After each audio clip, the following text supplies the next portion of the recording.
We thought humans couldn't fight. We were wrong. Horribly wrong. Here's the thing about being a decorated military commander in the Galactic Council. You get used to winning. You get comfortable. You start believing your own propaganda. And that, my friends, is exactly where Commander Velcro of the Zentari Empire found himself on what should have been just another boring Tuesday in the year 2247, Galactic Standard Time. Velcro stood in the council chambers, all 6 of his arm appendages folded behind his back in what he thought was a dignified pose.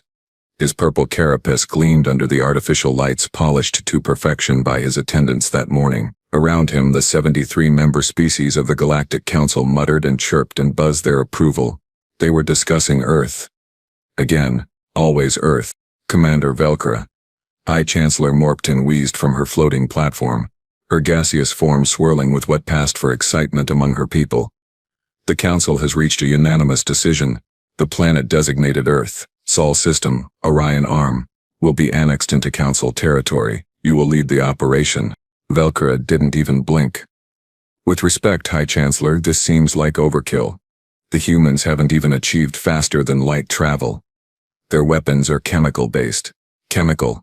They still use combustion to propel metal slugs at each other. My grandson's school project is more advanced than their entire military. The council chamber erupted in laughter. The Klendathi delegation literally fell off their perches, their bird-like bodies shaking with amusement.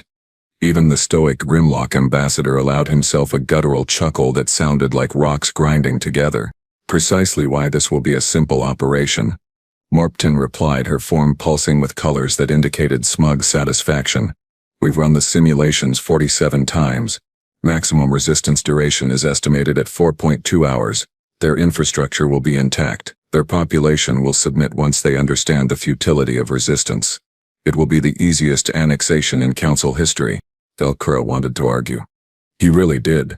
Something about this felt wrong, but when you've conquered 143 worlds without a single defeat, when your tactical record is studied in every military academy across 900 light-years, when species tremble at the mention of your name, well, you start to think maybe you are invincible. How many ships? He asked. 9,000. Velkar's primary eyes widened. His secondary eyes widened. Even his tertiary eyes, which he rarely used, widened. High Chancellor, that's more than we used to subjugate the entire Borlock Confederacy. They had actual plasma weapons. They had shields. They had artificial intelligence networks. The humans have what, nuclear fission? Satellites that can't even leave their own gravity well? The council wants to make a statement, Morpton said, and now her tone carried an edge. Earth sits at a strategic location. 3 major trade routes will eventually pass through their system. We want the annexation to be so overwhelming, so absolute, that no one questions council authority in that sector for the next 1,000 years. 9,000 ships, Commander. That is the order. And that, right there, was mistake number 1. But who's counting? The assembly took 3 weeks. 9,000 warships don't just materialize out of thin air, even for the Galactic Council. They pulled vessels from 70 different fleet groups, dreadnoughts from the Zentari Home Fleet, carriers from the Klendathi aerial armadas, siege platforms from the Grimlock military stations, cruisers, destroyers, frigates, support craft. Every species wanted representation in the grand victory. Velcro stood on the bridge of his flagship, the Eternal Dominance, which in hindsight was maybe a bit of a pretentious name, and watched the fleet assemble in the staging area outside the Kepler system. It was beautiful, he had to admit. 9,000 ships representing the combined might of 73 advanced civilizations, all arrayed in perfect formation. The smaller vessels formed a cloud around the capital ships like insects swarming around giants. Energy signatures lit up his sensor displays like a festival of light. All fleet groups report ready, Commander, his second officer, Lieutenant Kreshna, announced. She was young for her rank, only 90 years old, but she'd proven herself capable in the Antares campaign.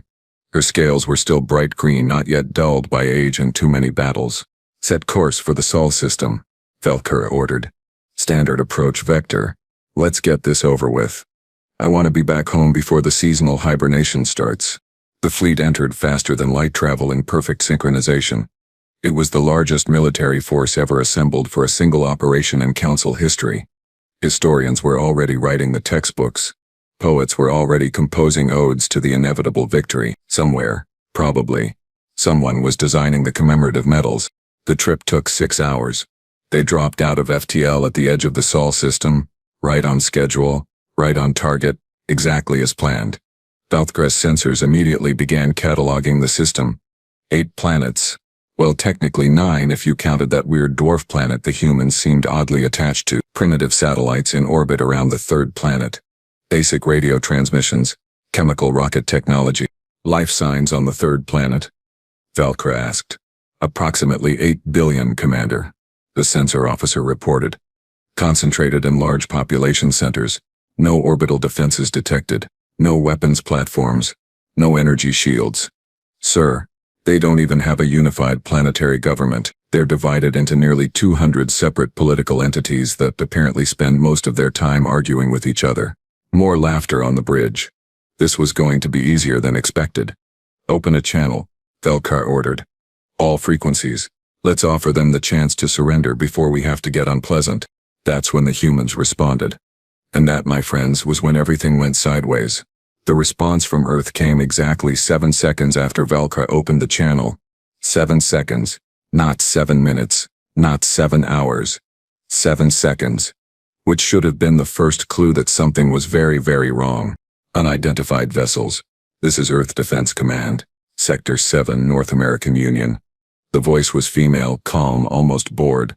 Like she got calls from massive invasion fleets every Tuesday. You have entered restricted space without authorization. State your intentions immediately or we will consider your presence a hostile act. Valkyra looked at Lieutenant Kreshna. She looked back at him. Around the bridge, his crew had gone silent. Restricted space? Hostile act? These primitives were threatening them. This is Commander Velkar of the Galactic Council Fleet, he said, trying to keep the amusement out of his voice and failing miserably. We are here to offer you membership in the Galactic Council. Surrender your planet peacefully and your species will be incorporated into our civilization with minimal disruption. Resist, and well, let's not be dramatic. You can't resist. You have 4 minutes to respond with your unconditional surrender. Silence for 3 seconds. Then, and Velkar would replay this moment in his nightmares for years afterward. The human laughed. Actually laughed. A sound somewhere between a cough and a wheeze that humans apparently made when they found something funny. Oh, honey, you picked the wrong day and the wrong planet, the voice said. Earth Defense Command Actual. This is Perimeter Station Sigma. We have 9,000, repeat, 9,000 hostile contacts at system edge. Weapons hot. Shields. We don't have shields, but you know what, we've got other stuff. Requesting permission to engage. Permission granted, Sigma. Light them up. Now Velkar had studied human technology. He knew they had nuclear weapons. Crude, inefficient, but technically capable of generating fusion reactions. He expected missiles, maybe some kind of kinetic projectile. He did not, absolutely did not expect what happened next. The first ship to disappear was the Glorious Purpose, a Klendathi cruiser positioned on the outer perimeter of the formation. 1 second it was there on his sensors. The next second it just wasn't. No explosion, no debris field, no distress signal. Just gone. Sensor officer report. Velkar snapped. I don't know, sir. The Glorious Purpose it's like space folded around it and swallowed it whole. I'm reading some kind of gravitational anomaly where it used to be. But that's impossible, the humans don't have gravity manipulation technology. 3 more ships vanished. Pop, pop, pop. Like someone was deleting them from existence with a cosmic eraser. All outer perimeter vessels. All on the side facing that insignificant little blue planet. Evasive maneuvers. All ships, scatter formation. Velkar ordered, his earlier confidence evaporating faster than water on a plasma coil. Where are the attacks coming from? Everywhere. Nowhere. I don't, Commander. I'm detecting weapons fire, but it's not like anything in our database. Some of it's moving at relativistic speeds. Some of it's, ancestors preserve us. Some of it's moving through dimensions we can't even properly measure. A Grimlock dreadnought, 3 times the size of Velkara's flagship, suddenly split in half. Not exploded. Split. Like a giant invisible knife had just cut it down the middle. Both halves tumbled away, spilling atmosphere and crew members into the void. Return fire. All weapons target the 3rd planet. Velkara was shouting now. His carefully maintained composure shattered like cheap crystal. The fleet opened up. 9,000 ships. Well, closer to 8,900 by now, unleashed everything they had. Plasma lances that could melt through a kilometer of solid rock. Particle beams that operated at 98% light speed. Fusion missiles with yields that could crack a moon. Enough firepower to sterilize an entire hemisphere. None of it reached Earth. Some kind of energy barrier. No, not a barrier. Something else. Something that bent space itself. Caught every single shot. The attacks just curved away from the planet like water flowing around a stone. Velcro watched in horror, as his most powerful weapons were redirected harmlessly into empty space. They have shields, Krishna whispered. Commander, they have shields and we were told they didn't have shields. Those aren't shields. The sensor officer screamed, and yes, he was actually screaming now. Those are, I think they're manipulating space-time itself. That's technology we've been theorizing about for 600 years and can't make work. How do the humans have it? More ships vanished. Not in ones and twos anymore. In dozens. Some kind of invisible force was plucking vessels out of formation like a child picking flowers. The Zamthari heavy carrier Magnificent Vengeance simply imploded, crushed by gravity fields that shouldn't exist. A wing of Klindathi fighters turned on each other, their systems apparently hijacked, their weapons firing on their own fleet. Sir, I'm detecting multiple launch signatures from the planet's surface, the tactical officer reported. Conventional rockets. But wait, those aren't missiles, those are crewed vessels. The humans are launching crewed vessels directly into combat. That's insane, Velker shouted. No species sends their people into battle when they could use drones. It's inefficient, it's wasteful, it's working, Sir, Krishna said quietly. We've lost over 400 ships in less than 10 minutes. The human voice came back on the channel, still calm, still collected, still sounding like this was just another day at the office. Unidentified council vessels. This is Earth Defense Command. You were warned. You chose not to listen. We are prepared to continue defensive operations for as long as necessary. However, we're willing to accept your surrender if offered within the next 60 seconds. After that, well, we stop being nice. Velker stared at the display screen. 8,500 ships now. He'd lost 500 ships, 500, against a species that supposedly couldn't even leave their own planet without using chemical rockets. Nice? He croaked. They call this nice? That's when the real fighting started. And if the last 10 minutes had been bad, what came next was about to redefine Velker's entire understanding of the word nightmare. The transmission came through from the science vessel, careful observer, positioned at the rear of the fleet formation, because science ships always stayed in the back where it was safe. Except nothing was safe anymore. Commander Velkra. Chief Scientist Torkmel's voice crackled over the comms, his usual academic calm replaced by something that sounded disturbingly like terror. Sir, we've completed preliminary scans of the third planet. Commander, Earth is a Class 12 Deathworld. Repeat, Class 12 Deathworld. How did intelligence miss this? Velkra felt his blood, which was more of a thick paste than actual liquid, run cold. That's impossible. Class 12. There are only 3 known Class 12 worlds in the entire galaxy and none of them support intelligent life. Check your instruments. I've checked them 4 times. Sir, Earth's gravity is 0.98 standard. Their atmospheric pressure is 3 times what we consider comfortable. Their oxygen concentration is toxic.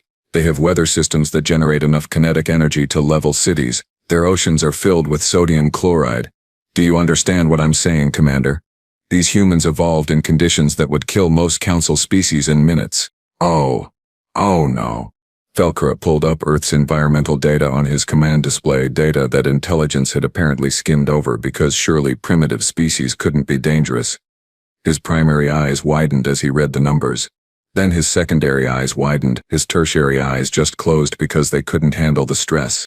Earth's surface temperature ranged from -89 to +58 degrees Celsius. Their atmosphere was 21% oxygen, which was literally poisonous to half the species in the council. Their gravity well was nearly double what most civilized species considered habitable. And the humans, these insane humans, they just lived there. They were born there. They thought it was normal. Sir, incoming fast movers, the tactical officer shouted. 37 small craft human design approaching at. That can't be right. They're pulling 42 Gs in those turns. No pilot can survive 42 Gs. Velcro snapped. The internal organs liquefy. The brain hemorrhages. Basic biology. Human biology apparently disagrees, sir. The human fighters.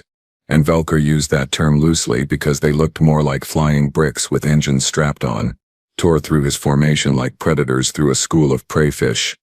They moved in ways that violated every principle of tactical flight doctrine. Sharp turns that should have killed the pilots instantly.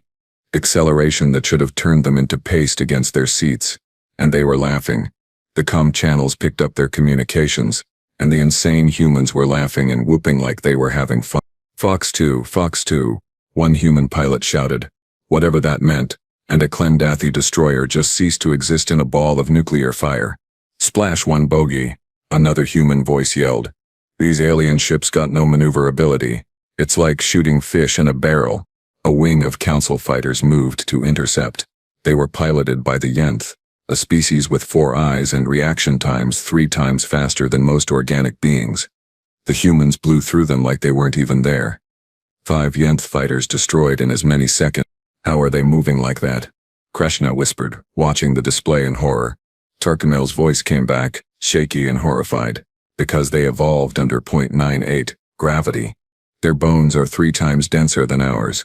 Their muscles are adapted to constantly fighting their planet's gravity well.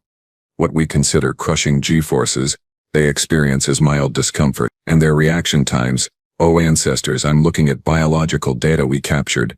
Their nervous system operates on electrical impulses, not chemical. They think faster than us.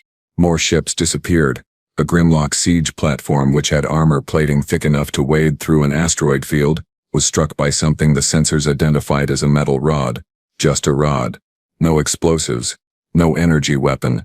A metal rod moving at a significant fraction of light speed. The kinetic impact punched through the siege platform like it was paper, and the rod just kept going, straight through 3 more ships behind it.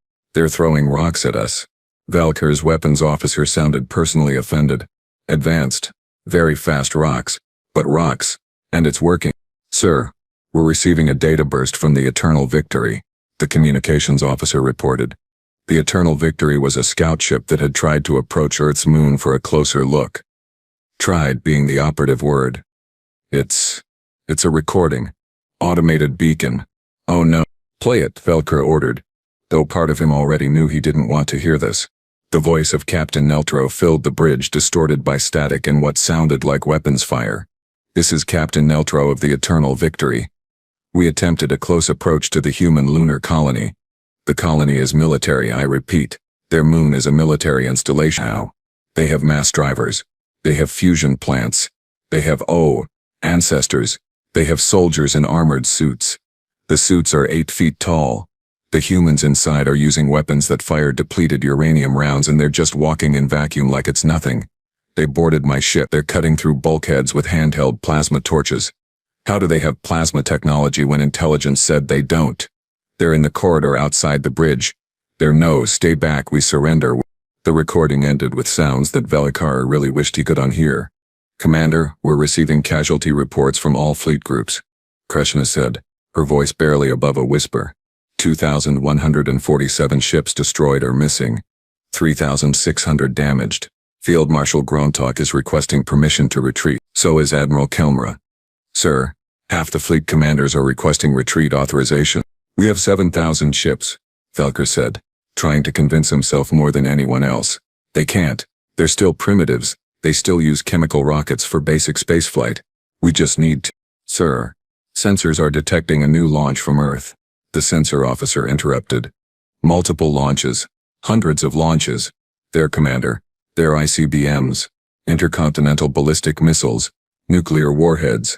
Hundreds of nuclear warheads. They're launching their entire strategic arsenal at us. Velcro watched the display as hundreds of missile tracks appeared, arcing up from Earth's surface. Primitive technology. Chemical rockets. Nuclear fission weapons. Technology his people had abandoned 6,000 years ago as obsolete, and there were so many of them. Like watching a swarm of angry insects rising from a disturbed nest. Point defense systems, engage, he ordered. The fleet's point defense lasers began firing, intercepting the missiles. They got most of them. Most.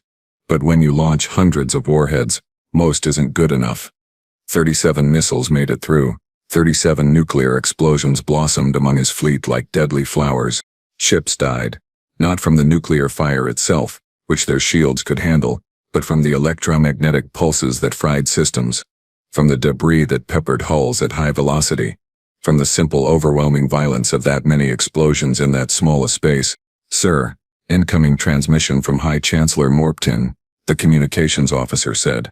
"Oh good, the council wanted to chat. This should be fun." Valkyr accepted the transmission and Morpton's gaseous form appeared, swirling with colors he'd never seen before.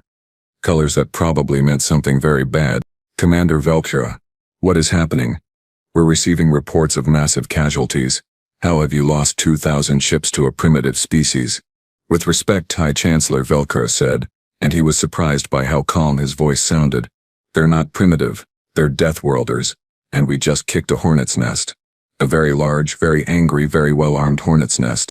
That's when Earth launched their second wave. And this time, the gloves came off. The second wave didn't come from Earth. It came from everywhere else." "Sir, multiple FTL signatures detected," the sensor officer screamed. And yes, everyone was just screaming now.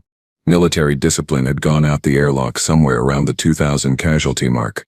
"They're coming from Mars, from the asteroid belt, from Jupiter's moons. Commander, the humans have colonies throughout their entire system and they all have weapons." Valkyr's mandibles clicked together involuntarily, a Zenthari stress response he hadn't experienced since his first combat mission 70 years ago. "They told us they couldn't achieve FTL. Intelligence said they were confined to their homeworld." "Intelligence was wrong," Krishna shouted back. "Or the humans lied. Or both. Does it matter right now?" She had a point. The human ships that emerged from FTL were nothing like their atmospheric fighters. These were proper warships, ugly things that looked like someone had welded weapons to cargo haulers and called it a day. No elegant curves, no aesthetic design principles, just armor plating, weapons batteries, and what appeared to be attitude. Ships had attitude now, apparently. Valkral's day just kept getting better. "This is Captain Rodriguez of the UESS Hammer of Dawn," a new human voice announced, male this time, with an accent that made every word sound like a threat. "We've been watching you lot bully our homeworld for the past 20 minutes. Not cool, not cool at all. Now it's our turn." The Hammer of Dawn opened fire with what Valkyr's sensors identified as railguns. Primitive magnetic acceleration technology, except these railguns were firing projectiles at .02 light speed, and when a tungsten rod the size of a cargo container hits a ship at that velocity, shields don't mean much.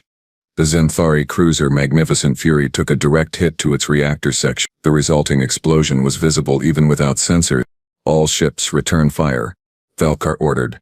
"Target those human vessels. Show them what real military technology looks like."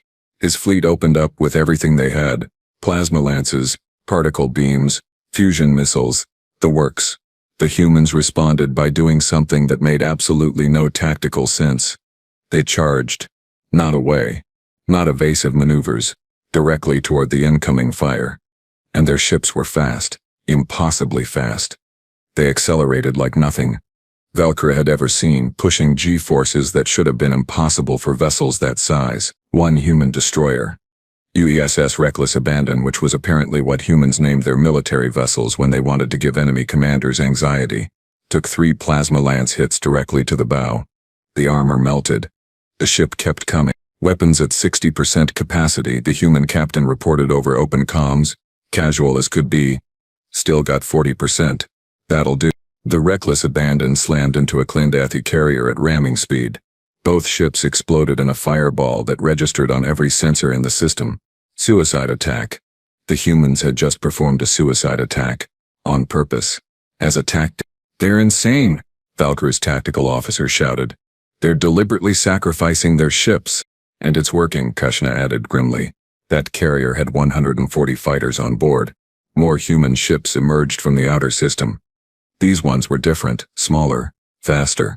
Stealth vessels that had apparently been hiding among the asteroids waiting. They carried weapons that the sensors couldn't properly identify until they fired. Then Valkyr wished he still didn't know. Kinetic kill vehicles, missiles that didn't explode.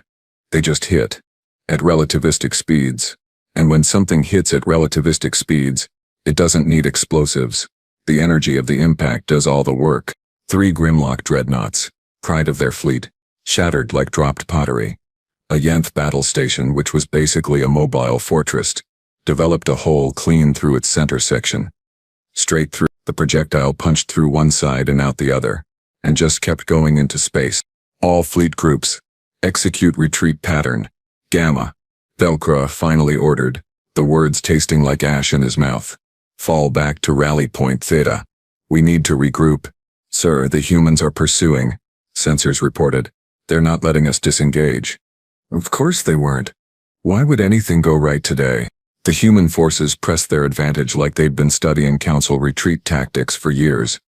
Every time a section of Velcro's fleet tried to form a defensive line, the humans hit them from a different angle. They used the gravity wells of planets for slingshot maneuvers. They hid in the rings of Saturn and ambushed ships trying to escape. They deployed mines and FTL exit vectors, something that was technically against 17 different galactic warfare conventions, and the mines were nuclear. Everything with the humans was nuclear. Captain Rodriguez to Council Fleet, the human voice came again. You seem to be leaving. That's smart. But here's the thing. You came to our home. You threatened our families. You tried to take our world. So we're not just going to let you run away and try this again in 10 years. We're going to make sure you remember this lesson. What does that mean? Velcro demanded. We're retreating. We acknowledge defeat. What more do you want? We want to make sure you never come back. The human fleet split into hunter-killer groups, fast attack craft, that pursued fleeing Council ships across the system. They were relentless. They were efficient. They were terrifying. When a Council ship's FTL drive failed, the humans were there. When a damaged vessel fell behind, the humans were there. When survivors tried to hide in the outer system's ice fields, the humans found them. Velcro watched his fleet die. Not in glorious battle, not in heroic last stands, but hunted down, picked off, eliminated with cold, calculated precision. These weren't soldiers fighting for honor. These were persistent predators, eliminating a threat. Sir, we've lost 5,000 ships, Kreshna reported, her voice hollow. More than half the invasion force. 17 fleet groups have been completely destroyed. 8 more are combat ineffective. Commander, we need to leave. Now. Velcro looked at the tactical display one last time. 9,000 ships he'd brought to this cursed system. 4,000 left, most damaged. Against a species that supposedly couldn't even leave their own planet. All remaining ships, he said quietly. Prepare for a FTL jump. Scatter pattern. Make for home by any route possible. And may the ancestors forgive us for what we've done here today. The Eternal Dominance's FTL drive spun up. Around him, the surviving ships did the same. They jumped, fleeing into faster-than-light space, leaving behind debris fields and wreckage and the shattered remains of Council arrogance. Behind them, Earth kept spinning, unconcerned, undefeated, and waiting for the next idiot who thought humans were primitive. 3 weeks. It took 3 weeks for Velcro to limp back to Council space with what remained of his fleet. 3 weeks of jumping through backwater systems, avoiding major trade routes, because word traveled fast and he didn't want to face the questions. The whispers about the mighty Commander Velcro who took 9,000 ships and came back with barely 3,000. The Eternal Dominance looked like it had been chewed up and spit out by something angry. Scorch marks covered the hull. 2 of the primary weapon batteries were just gone, torn away by a human railgun that had somehow threaded the needle through his defensive screen. The ship limped into Council Station Omega on auxiliary power, trailing atmosphere from a dozen hull breaches that the engineering crews had patched with whatever they could find. Velcro stood in the docking bay and watched the other survivors arrive. The Klendathi carrier Persistence, its landing bays empty of the fighters it once carried. The Grimlock fortress ship, Unyielding Stone, which now had a very yielding hole through its starboard side. The Yenth science vessel, Careful Observer, one of the few ships that had stayed far enough back to avoid the worst of it. Lieutenant Kreshna approached, her scales now permanently dulled from stress. She'd aged 10 years and 3 weeks. They all had. The Council is waiting, Commander, she said quietly. All 73 members. Full session. Every ambassador, every delegate, every military advisor. They want answers. I'm sure they do, Velcro replied. He straightened his uniform, adjusted his medals, and walked toward the Council chambers like a man walking to his execution. Which, politically speaking, he probably was. The chamber fell silent when he entered. 73 species, thousands of eyes, all focused on him. High Chancellor Morpton's gaseous form swirled with colors that definitely meant anger. Lots of anger. Maybe some disappointment. Definitely anger, though. "Commander Velkura," she began, her voice echoing through the chamber. "You departed 3 months ago with 9,000 ships, the finest fleet ever assembled in Council history. You were tasked with a simple annexation of a primitive world. You return with less than 3,000 vessels, many damaged beyond repair. Explain." Velkura walked to the center of the chamber. He didn't use the podium. He didn't use the holographic displays. He just stood there, a broken commander in front of the civilization he'd failed. "High Chancellor, esteemed delegates. I will be brief because the truth is simple. We were wrong. About everything." Murmurs rippled through the chamber. The Clendathi delegates ruffled their feathers in agitation. The Grimlock ambassador's eyes narrowed to slits. "Earth is not a primitive world," Velkura continued. "It's a Class 12 Deathworld that somehow produced a spacefaring civilization. The humans, they evolved under conditions that would kill most of us within minutes. Gravity nearly twice standard, toxic oxygen levels, extreme temperature variations, violent weather systems. They live there. They thrive there. And it made them strong." He pulled up a holographic display showing footage from the battle. Ships exploding. Human fighters pulling maneuvers that should have been impossible. The hammer of dawn ramming into a carrier without hesitation. "They don't fight like civilized species," Velkura said.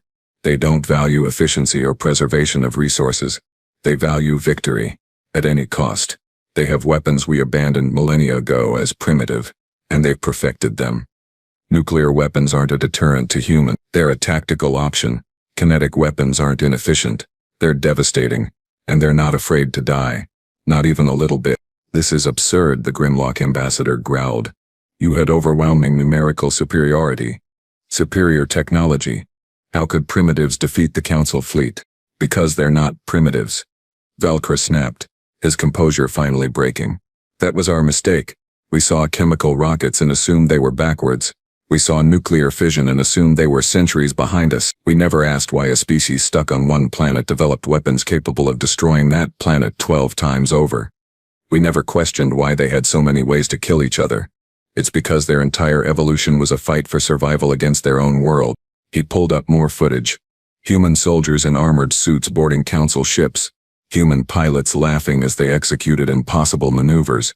Human commanders calmly ordering suicidal attacks that somehow worked. "They also lied to us," Velkura added. "Or we never asked the right questions. They have FTL technology.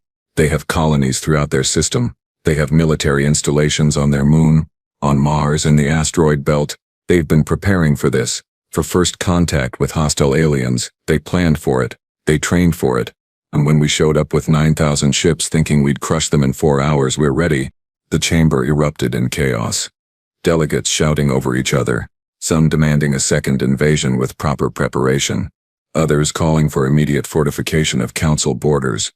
The Clendathi ambassador was literally flying in circles, squawking in distress. High Chancellor Morpotine pulsed with colors that finally settled on something that looked like resignation mixed with fear. "What do you recommend, Commander?" she asked quietly. Velkura didn't hesitate. "We leave them alone. Completely. We establish a quarantine zone around their entire system. 100 light-years in all directions. We update every navigation database in Council space to mark Sol system as forbidden territory, and we pray to whatever gods we believe in that the humans don't decide to come looking for us." "That's cowardice," someone shouted from the Grimlock delegation. "No," Velkura replied. "That's survival. You didn't see what I saw. You didn't watch humans sacrifice their ships and crews without hesitation. You didn't hear them laughing while they hunted us across their system. They're Deathworlders. True Deathworlders, and we're lucky. Incredibly lucky that they let any of us leave alive." The vote took 6 hours. The debate was fierce. But in the end, fear won over pride. The Council passed Resolution 773, Sol system and surrounding space, designated as Exclusion Zone Omega. All Council vessels forbidden from entering. All trade routes rerouted. All contact prohibited. Humans were officially too dangerous to interact with. Velkura retired the next day. He'd earned it, the council said. Honored service, they said. They didn't strip his rank or his medals. They just quietly made sure he'd never command a fleet again. He spent his retirement on a quiet colony world, writing his memoirs. The title was simple: The Deathworld Mistake, a Commander's Confession. It became required reading at every military academy in council space. Every officer learned about Earth, about humans, about the cost of arrogance. And sometimes on quiet nights, Velker would look up at the stars and wonder what the humans were doing out there. Building, growing, preparing. Because that's what Deathworlders did. They survived. They adapted. They thrived. And someday, maybe not today, maybe not tomorrow, but someday humans would leave their system. They'd spread across the galaxy. And when they did, the council would have to decide: negotiate as equals, or start another war they couldn't win. Velker knew which option he'd choose. He'd seen Earth's teeth, and he had no interest in seeing them again. The galaxy was a big place. Plenty of room for everyone, especially if you gave the Deathworlders a wide berth and a respectful nod. Lesson learned. Finally. Expensively, but learned.